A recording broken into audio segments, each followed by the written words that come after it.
This is the Fundamental Escape Podcast with Mark Fitzgerald. I'm David Werba, and this is episode 20. First of all, we'd like to thank the listeners for going on this journey with us. And if you're a subscriber at iTunes, we'd appreciate if you could leave us a nice review if you like what we're doing. We'd also love to hear more feedback from you on past episodes, future guest ideas, or anything that comes to mind in this spiritual discussion. You can simply do a search for Fundamental Escape Podcast at Facebook, Twitter, YouTube, and we also have a new blog, which is fundamentalescape.wordpress.com. So today's guest is Shane Hipps, who's an executive coach, an author, and a speaker. Shane and Mark cover a wide range of topics, starting with fear and the evangelical viewpoint, and move all the way to health, technology, and social media behaviors. And Shane concludes with a summary about the paradox of the digital age. Shane also talks about his past book, Flickering Pixels, and even his latest one, Cats Don't Bark, which covers a myriad of important topics such as our purpose and why we're here. Now let's get to the podcast with Shane Hipps. Hi everyone, welcome to the Fundamental Escape Podcast. I'm your host, Mark Fitzgerald, and today I've got a very special guest, Shane Hipps, all the way from Arizona. Do you want to just say hi there, Shane? Hey everybody. So Shane is an author, a speaker, and a pastor. So you've written obviously a few books that I've read over the years. So yeah, we're just going to get into that a little bit later. You've got your titles, which I know of, which is Flickering Pixels, Selling Water by the River, and obviously your latest, Cats Don't Bark, which we will totally unpack towards the end to sort of let people know what that's all about. I guess just starting off, I was actually quite keen to ask you, I did notice your post this morning on Facebook in regards to the events that have been going on in Paris and things like that, and I thought it might be interesting because I know there's obviously a lot of reaction and, you know, people sort of banding around different sort of ideologies and ideas and things. So do you want to maybe just summarize your thoughts on that sort of thing? I certainly could. Like everybody else, I am at a loss for what the right answer is, but the observation that I made this morning was connected with this enormous and appropriate outpouring for the people of Paris and what they've been through. But I was merely observing a simple fact that there are as many or more deaths at the hands of the same kind of people in the Middle East, and that our sense of compassion, concern, prayers should extend to include Paris and go beyond, even to places like Beirut, Russia, Egypt, Baghdad, where so many people continue to suffer. And the second observation that I was making was simply that in many ways, this is quite an unprecedented experience in human history, in that adversaries or enemies or dangerous kinds of forces historically, like you take Nazis, for example, a really, really extraordinary kind of darkness, but it was very, very clearly tied to a geography, a social structure, a political ideology, a nation state and boundary. And so the fight against them was more clear. And what is being represented now by what some call ISIS, which is even that is not as useful because it assumes that it's a thing. It is not bound by any language, by any geography. You'll notice many of the attackers were born in Paris. So there is no boundary condition to this kind of threat to us. And as much as that's quite terrifying, it means you can't bomb it any more than you can bomb darkness and expect it to turn the night into day. It just isn't going to be effective. And while that may be cause for quite a bit of terror and fear, my suggestion is that it's quite the opposite, that in fact, this kind of threat that knows no bound,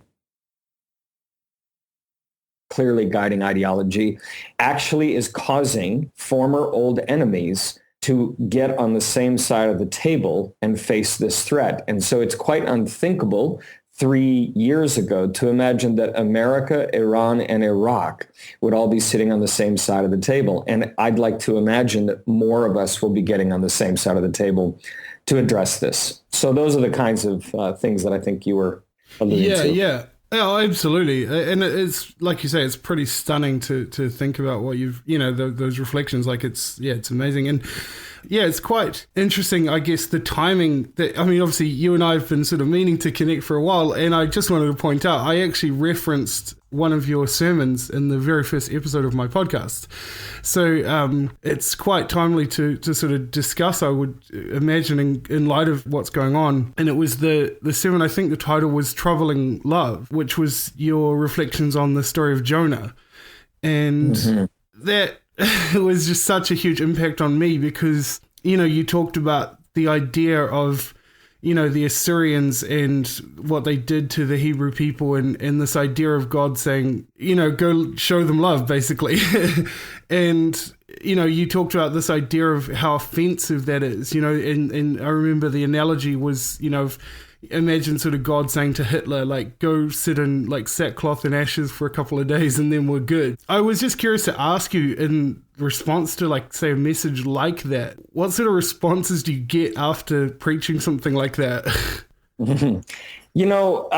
Surprisingly, I get quite positive responses. And I was in a context, and Christians in general, I think, have no problem sort of trying to attack and disagree and do whatever they can. But I was quite a positive response. I just think that when you can help people connect with love, it dissolves some of the anger and the fear. And of course, that's what, John's epistle says, perfect love casts out fear. So when you point to this sort of perfect love of God's, people want more of it. So that was my experience anyway. That was quite brilliant the way you just tied that together, because the second message I wanted to bring up briefly was the one you did on the fear of the Lord, where you talked about the fear of God being the beginning of wisdom. And then you kind of just paused and then you sort of said, exactly, it's the beginning, it's not the end. I think that's something, a message that I would love to sort of put out there more. I was just so blown away by that. And I guess I'd be interested in your kind of thoughts on it, but in Christian circles, like, I'm the kind of person that's grown up, in the church all my life and that kind of story. The notion of putting fear against love, like, oh, God's love, but he's also just, and, that sort of thing, that seems to be the schizophrenic sort of view of God. And I just sort of wonder, like in that message, you did a pretty brilliant job, I might say, of kind of reconciling that notion. Mm-hmm. Yeah, I found when I went to Mars Hill, that the community of Grand Rapids and West Michigan in general, which is steeped in 500 years of Dutch Reformed Calvinism, one of its, though it has plenty of positive legacies, one of its shadow sides is actually, it is a culture of fear, and it's quite exceptional that they swim in a world of whatever happens, be afraid. And if you're not afraid, you might be at risk. And so I was when I first got there, I was astounded by how much fear there was around what I was saying and whether or not it was false teaching or true teaching. And of course, where I came from in the Mennonite world, there is no such category as false teacher. There's just a guy on a stage or a woman on a stage sharing some ideas, and they could be wrong, and that's about it. And so there's a whole lot of freedom to explore.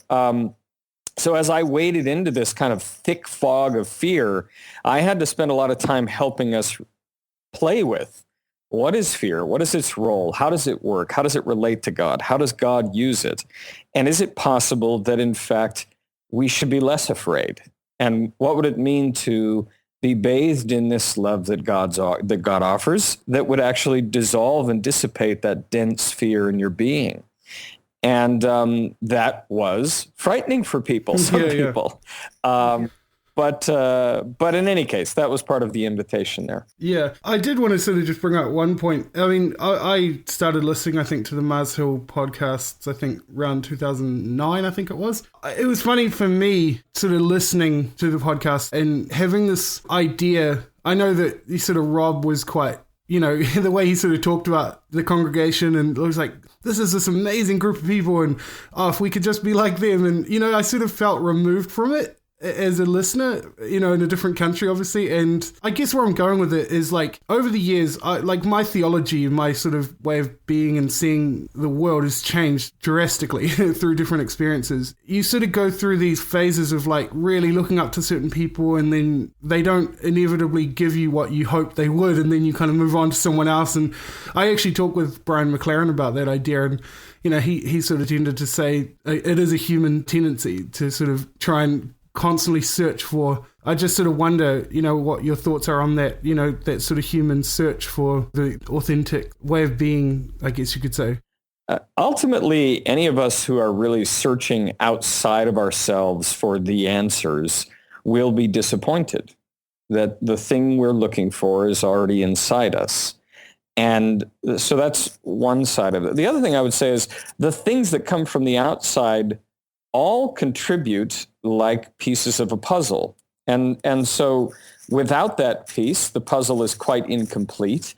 And with the piece, it all comes together. But if you take the piece on its own, yes, it feels very incomplete and inadequate. And so when we go searching for this in someone else or some leader or thinker or book, to relax and allow it to become one piece of this larger puzzle of putting together something bigger and more beautiful in our life. I'm not sure if that's getting at what you were asking, but that's the association. That's perfect. Yeah. No, and so that's exactly what I was kind of getting at. I guess I've sort of been learning that lesson the hard way, because you do sort of, in hindsight, you look back and you go, yeah, like I did need this part in my life, and I did need to go through this experience. And not until you look back, I think sometimes, that you sort of realize that, like you say, that putting the puzzle together sort of thing. So I just had a few sort of questions and ideas on your last three books, obviously. I read Flickering Pixels a number of years ago. I can't remember exactly when, but I'm not even sure how I became aware of it, to tell you the truth. But I was completely blown away. I'm a very sort of technically minded person. I love new ideas and, sort of exploring different ways of thinking. And so, yeah, for me, when I came across Flickering Pixels, I was like, wow, like this is profoundly different to anything I've sort of read, or any sort of ideas in regards to faith. And, even the sort of connection between sort of technology and faith itself is huge. And obviously there's that sort of key phrase in the book itself, the medium is the message. And yeah, I sort of just wonder if you could sort of, in a nutshell, for people that aren't aware of this book, obviously, just sort of highlight some sort of ideas around that. Sure. At the heart of what I was working with was, in the world that I was living, which was the evangelical Christian world at the time, the North Star by which evangelicals guided their practice of their faith was the methods change, but the message stays the same. And what I had been studying and discovering in my life in media and communication was a theorist by the name of Marshall McLuhan, who coined the phrase, the medium is the message. And this statement stands in direct contradiction to the evangelical rally cry. And that I found quite fascinating. And as I studied the history of the Christian faith, I found that every major theological turn could be linked to a change in communication, meaning the dominant means by which we make meaning would change, and then suddenly our view of God would change. So a very simple example is, during the Middle Ages, when literacy rates were near zero, and the only way that people communicated the faith was through images primarily, the stained glass windows, there was a heightened appreciation for the feminine aspect of the divine and the veneration of Mary, which is fascinating. And then once the printing press came about, the theology began to destroy images and also demoted the veneration of Mary, and God became quite masculine again. And this I found fascinating because images are processed primarily in the right hemisphere of the brain, and words and letters are processed phonetically in the left hemisphere of the brain. And in this sense, we become what we behold, which is to say, our thinking patterns begin to mirror the things we use to think with. So what we know about the right hemisphere of the brain is that it is more classically associated with feminine aspects or feminine values. It is holistic, intuitive, interconnected, emotive. The left hemisphere is more classically masculine. We're not talking male-female. We're talking about energy. The masculine energy is logical, rational, sequential, mathematic, detached. And so you find that as you use different media, you change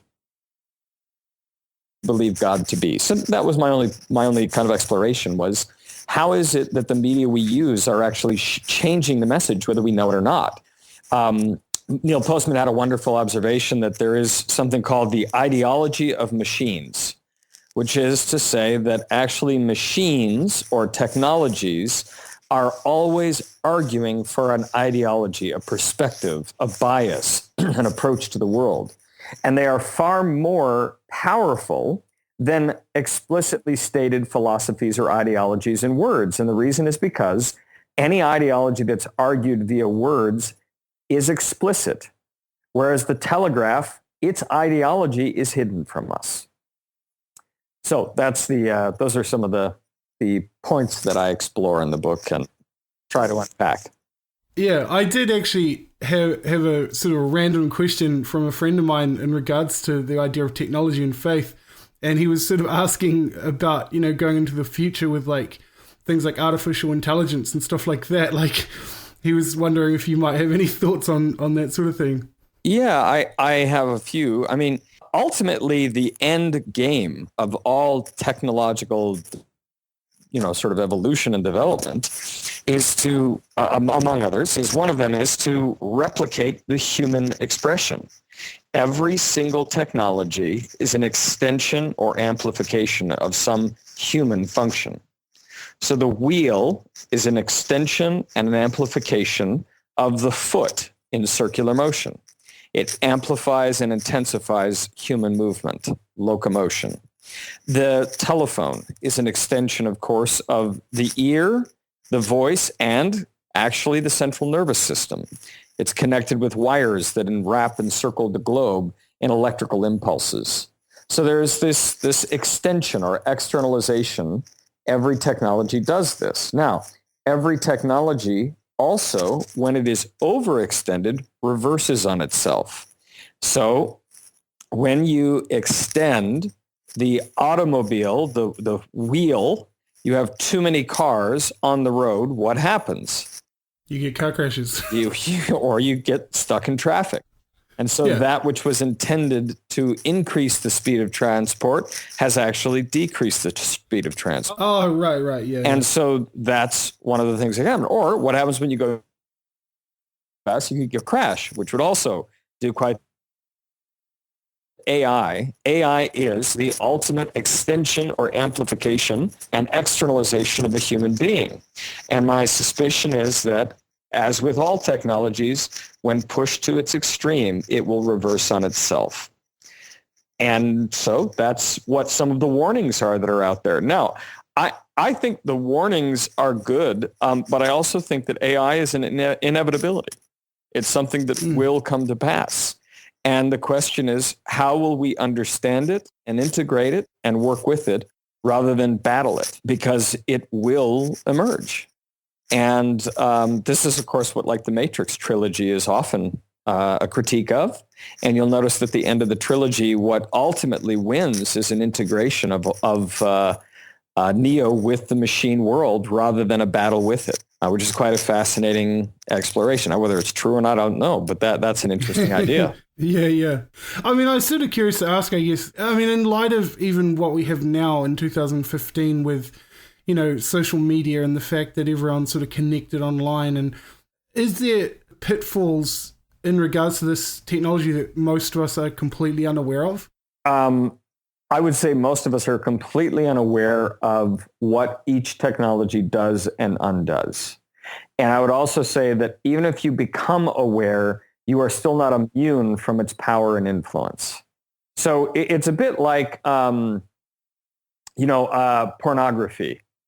I know people that have made pornography a subject of study, intellectual inquiry. And they have become addicted to pornography. So they understand it, they see it, they can see through it, yet it still does to the brain what it's meant to do. And the same would be true of I can study sugar all day long and understand everything about what it does to my receptors. And if I eat sugar, I'll still get fat. Even though I know everything about it, it doesn't immunize me from its effect. Yeah. So my engagement with social media, I am no less immune from the shadow side of that media than anybody else. And of course, one of the great shadows of the social media movement, and there are wonderful, great things about it. Very few people need to be told what the great things are. That's the reason it's so prevalent, because we already know what the great things are. They connect us all over the world. They connect us to new ideas and new people. I validate and appreciate all of that. They also create a kind of disembodied state, meaning that I am no longer present the moment I bury my phone in my face in my phone and check my statuses. I am vanished from the place that I am. There is no place or time anymore. The people I'm around can feel that I am absent. Added to that, social media creates a kind of unusual narcissism.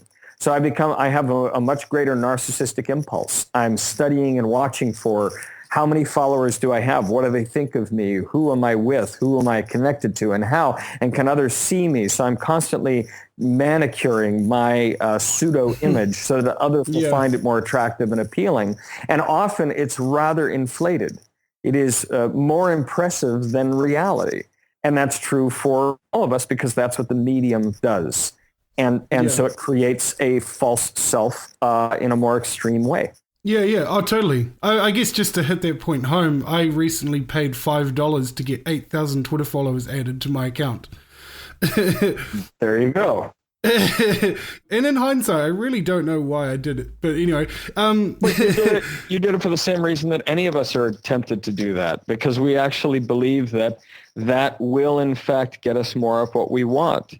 And so it's a normal part of, by the way, the whole machine, and Twitter and Facebook have figured it out. They have continued to rewrite their algorithms to reduce organic reach so that you will pay them for more. It's quite a brilliant maneuver. Yeah. Oh, it's fewer crazy. People will see what you're posting unless you pay me. Yeah. I mean, I suppose just to hit on one more point in regards to sort of, technology and faith and things like that, I sort of wonder, I used to listen to some teaching that was sort of reflecting a lot of sort of Hebraic ideas of the way that they would sort of think and learn, like obviously there was, and I think you talk about it in Flickering Pixels about the kind of, before the technology of the printing press, there was more memory and people remembered more and there was sort of more connection with the self. I think you give that example of somebody, having this brilliant idea and then coming to you and saying, oh, I have to go back and see what it was, I sort of wonder, again, with things like social media, given the timing of what's happened in Paris and things, like everyone sort of changes their profile pic to a French flag and, that takes all of like 10 seconds, and that's supposed to be empathy, and I'm just like, that doesn't cost you anything. Mm-hmm. Yeah, and this is where I would say this is the paradox of the digital age. And the paradox is this. There's actual research, and I wish I had the quote or the links. There's a project that studies the impact of compassion on the world. It actually measures the impact of people's prayers on world events. And they're starting to scientifically measure how these things actually shape the world. And there is research around this, that people praying and focusing on the reduction of terrorism actually reduces certain kinds of terrorism in certain areas. They've been able to link this. So there's something to be said for becoming awake as a planet to suffering around the globe and the outpouring of compassion and support that comes, that's valid and real. But it's also true that it creates numbness. So as long as a Paris event only happens once every 15 years, then we'll be really good with it. But if there's a Paris event every single day all over the world, you are not psychically prepared to withstand that level of planetary suffering. It creates the opposite reaction, which is numbness. So I use the paradox of what's called empathy at a distance. And so empathy at a distance is beautiful in that it evokes compassion. Even in the form of a moment of prayer can be quite powerful. But ultimately it can reverse. And so the question becomes, is there an information action ratio, which is to say, when I get information, can I act on that information or not? And most of the entertainment news industry is information I cannot act on. And most of it is designed to promote fear and anxiety, which provides a perfect counterpoint to the good news, the gospel, which is the advertising. It always soothes you, which brings some sort of benefit. You can't get an erection, we've got a pill for that. You're having a hard time with bad breath, we got the solution for that. You're having a little bit of an issue with, I'll take care of that with a new car. This lady who doesn't want to have sex with you, get a nice new car right here. You can have everything and anything you want if you just buy our products and services. Now, let's get back to the bad news so you feel bad and anxious. When we come back to the good news, you'll be eager to hear from us. So this is the relationship kind of mainstream media creates with us, which is one of the reasons why I don't watch it. Yeah. Oh, no, I'm exactly the same. I mean, I completely understand the analogy you're making because my career is in sales. I understand, the idea of impulsing and all that kind of thing. And yeah, like you're saying, the news kind of just re-impulses people with fear so that they go and, spend all this money on things they don't really need sort of thing. I guess that makes a pretty good transition to just a couple of kind of reflections on your next book, obviously, which was Selling Water by the River, which I believe is it a Zen saying? Yes. Yeah. It's a Zen koan. That's where the title comes from. And the koan, a koan in Zen is a saying that is meant to probe the mind and set the mind off on edge a bit so that you can find deeper states of consciousness. So a very common Zen koan are things like, what is the sound of one hand clapping? Or another one is, which moves, the wind or the flag?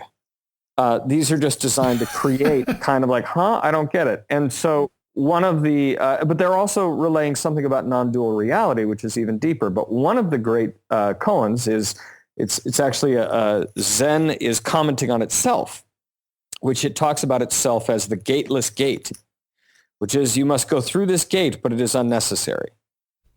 and it's quite fascinating because then they use this other koan, which is Zen is selling water by the river. And what they mean by that is Zen is hawking something that is completely and freely available to anyone. And yet it is still there for you if you want to take it. Yeah. And so it offers this incredible humility necessary to the thing you're looking for. And yet we still exist in case you want that help. And I thought, and when I heard that the first time, I just thought, wouldn't it be great if Christianity could borrow some of the humility from Zen to say, what you're looking for, Christ offers freely, independent of any religion or any expression or any church or any preacher or any book. And yet we're here if you want that support.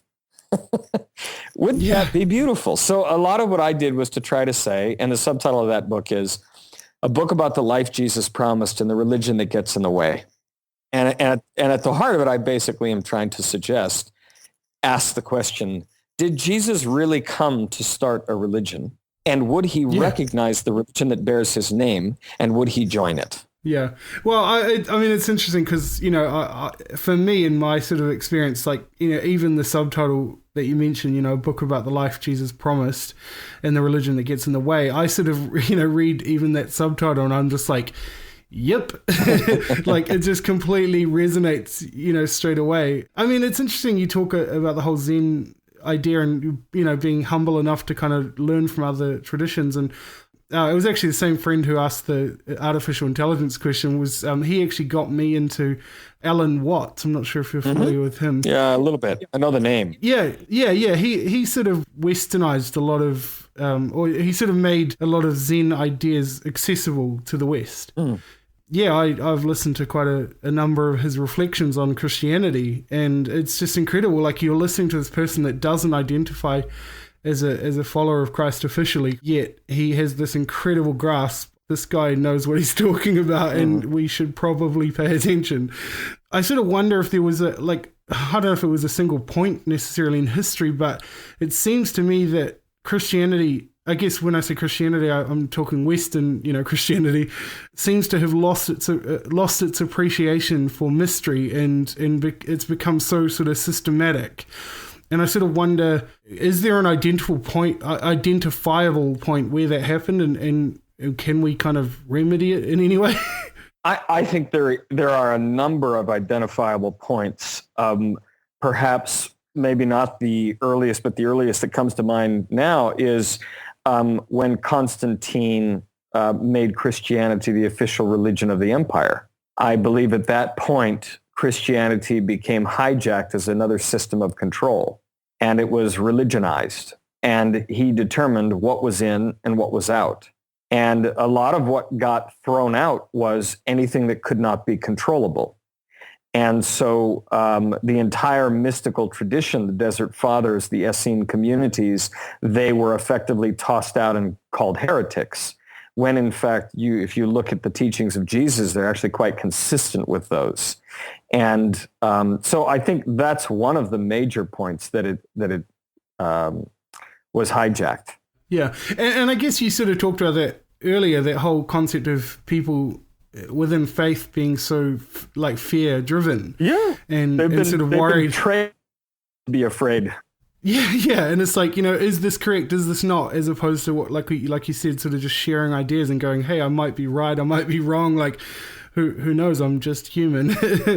And as you get connected to the source of all that is, and any of us can be connected. We are all connected. We just aren't conscious of it. What starts to happen is we move from asking the question, is it right or wrong, to the question, what does love require? And that's a very different kind of orientation. Fire in this moment. It seems so strange when you think about it. Like, I mean, again, like I said, I'm the kind of person that's grown up in the church all my life. And when you really think about the stories of Jesus, it's quite bizarre to think how we've just made that into these systematic ideas. Like, how did that even happen? So I was just going to obviously transition into your latest book, which is Cats Don't Bark, a guide to knowing who you are, accepting who you are not, and living your unique purpose. So first of all, where did that title come from? Yeah, so I gave a teaching years ago when I was at Trinity. It's on my website. You can go look it up, and it says Cats Don't Bark.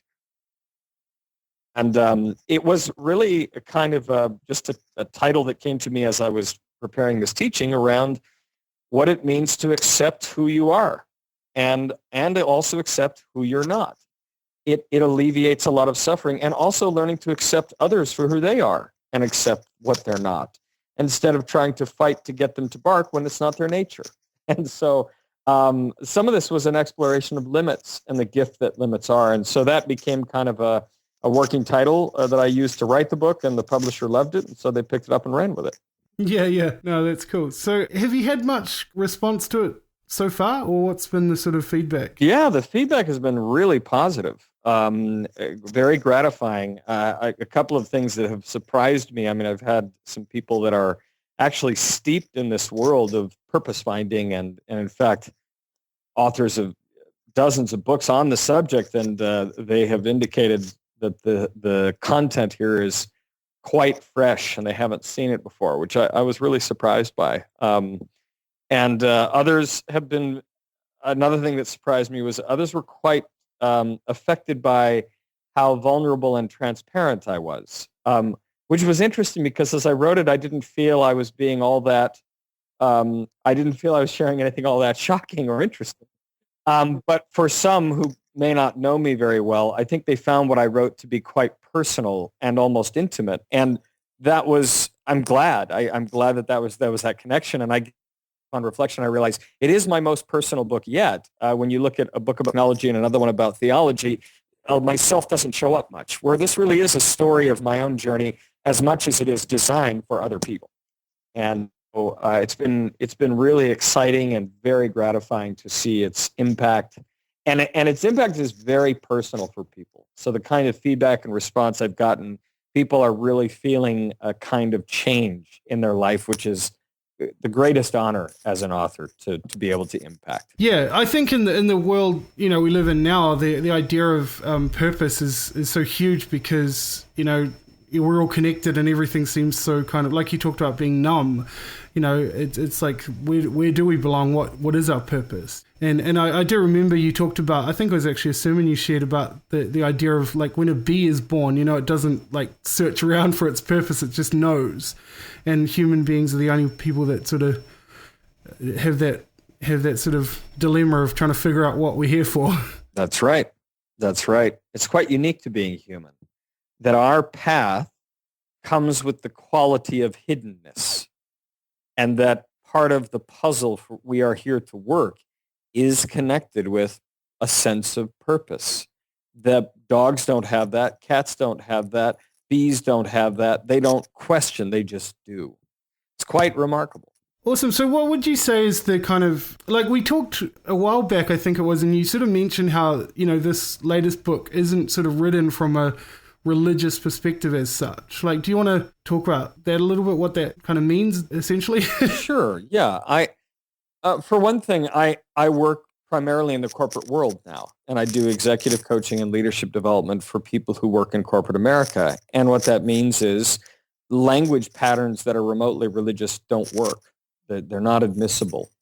And while I am unapologetically was a pastor and had that life, and certainly have books where I openly publish about my thoughts on Christianity and religion, this book was designed to allow more people to be able to access it that are not Christians. And it's not a book designed to help you become a Christian. It's a book that connects you to the heart of what it means to be human.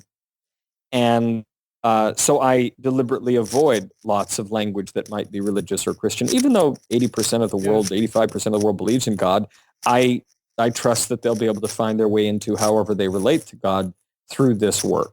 So that's the main reason that it's not a religious book. Yeah. No, I like that. I think it's great. And I think, a lot of the sort of journey that I feel like I'm on, at least, is, like you said, that sort of wanting to be more human. And I think that is ultimately what Jesus was about anyway, to be quite honest.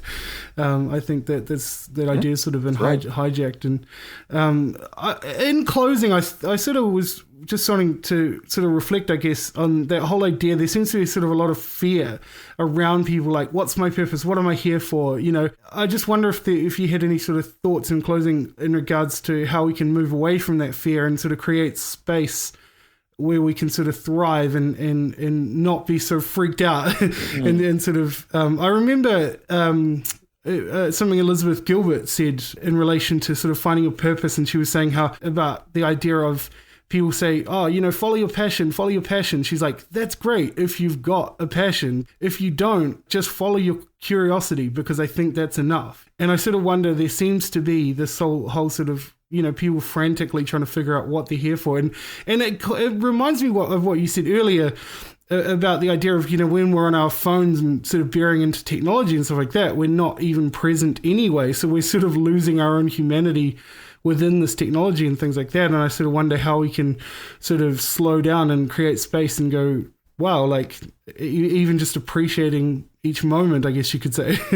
Yeah, I kind of to your first question about there seems to be kind of you didn't use these words, but a panic or an urgency to find what I'm here for, and a little bit of stress and fear around it.